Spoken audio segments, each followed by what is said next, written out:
जय गुरु जी। शुक्राना गुरु जी। सारी संगत को जय गुरु जी। संगत जी, जब रोने का मन करे तो गुरु जी के आगे रोना चाहिए, क्योंकि वो सब सुनते हैं। जो भी दर्द हम उनके चरणों में रखते हैं, वह केवल दर्द नहीं रहते, वे संकल्प बन जाते हैं। और वह संकल्प जब गुरु जी की कृपा से जुड़ता है तो वह चमत्कार बन जाता है।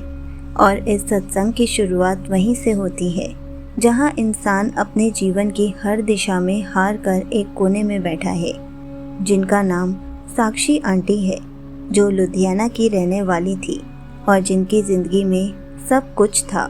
एक सुंदर घर, एक अच्छी नौकरी, एक प्यार करने वाला पति और एक नन्ही सी बेटी। लेकिन फिर कुछ ऐसा हुआ कि वह सब कुछ होते हुए भी अकेली हो गई, क्योंकि बेटी की बीमारी, पति का व्यवहार, नौकरी को खो देना और समाज का ताना, सब कुछ एक साथ आ गया था।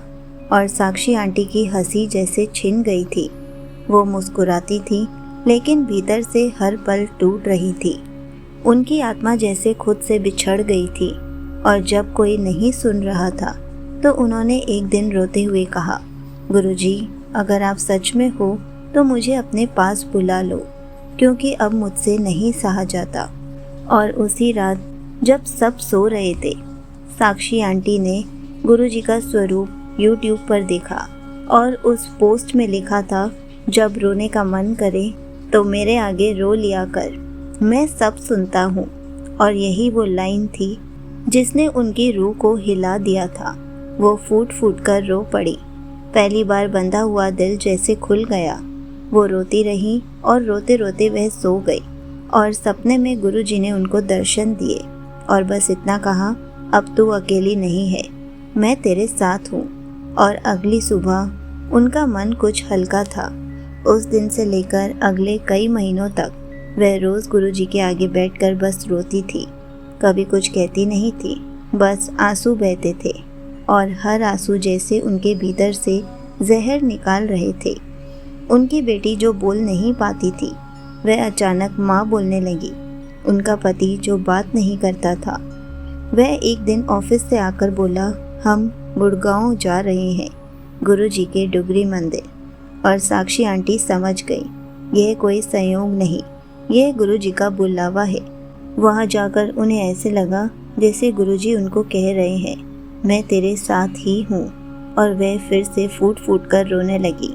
लेकिन इस बार दर्द के आंसू नहीं थे, यह आभार के आंसू थे, क्योंकि वह जान चुकी थी कि यह जो शांति है, यह खरीद कर नहीं मिलती, यह सिर्फ कृपा से मिलती है।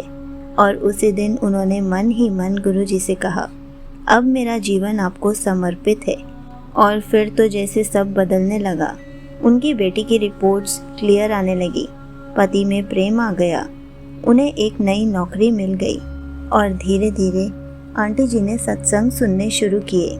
उन्हें समझ में आने लगा कि जब हम रोते हैं तो सिर्फ हम नहीं रोते, हमारे साथ हमारे पूर्वज भी रोते हैं।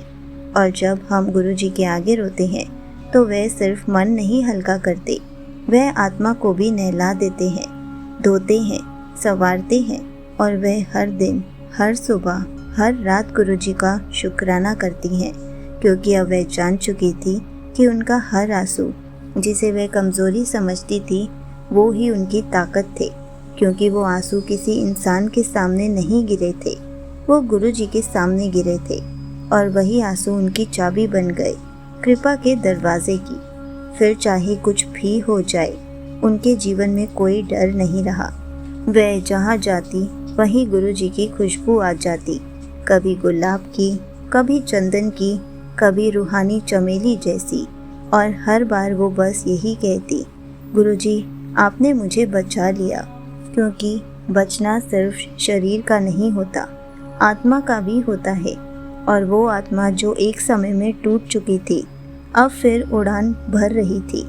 गुरुजी के चरणों से मिली इस शक्ति ने उसे सिर्फ माँ, पत्नी और कर्मचारी नहीं बनाया, उसे एक रोशनी बना दिया। अब वह बाकी संगतों के सत्संग सुनती हैं और उन्हें हर सत्संग से कोई ना कोई सीख ज़रूर मिलती है। फिर उन्हें धीरे धीरे समझ में आया कि ये गुरुजी के सत्संग क्या होते हैं। ये कोई माइक पर चीखने का मंच नहीं है। यह वह जगह है जहाँ आत्माएं साफ होती हैं, पिघलती हैं और एक नई ऊर्जा में ढलती हैं। और एक दिन जब वो सत्संग में थी, किसी एक महिला ने उनके कंधे पर हाथ रख कर कहा, तेरा दुख अब खत्म हो गया है, और फिर आगे बढ़ गई। वो महिला कौन थी, कहाँ से आई थी, कोई नहीं जान पाया, पर वह बस इतना जानती थी कि वह गुरुजी की संगत थी और गुरुजी ने ही उन्हें भेजा था, यह बताने के लिए कि तेरी तपस्या पूरी हो गई है, अब तू बाकी ज़िंदगी को सिर्फ रोशनी दे।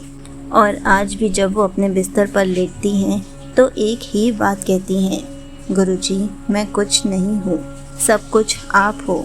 और वो आंसू जो कभी दर्द में बहते थे अब प्रेम में बहते हैं, क्योंकि अब वह जान चुकी थी जब रोने का मन करे तो किसी के सामने नहीं, सिर्फ गुरुजी के आगे ही रोना है, क्योंकि वहीं से जीवन फिर से शुरू होता है, वहीं से अंधेरा हटता है, वहीं से कृपा का अमृत बरसता है। यहीं पर आंटी जी का सत्संग समाप्त होता है। संगत जी, देखा आपने, साक्षी आंटी ने कितने अच्छे से बताया कि गुरुजी ने उनकी लाइफ में कैसे चेंजेस किए।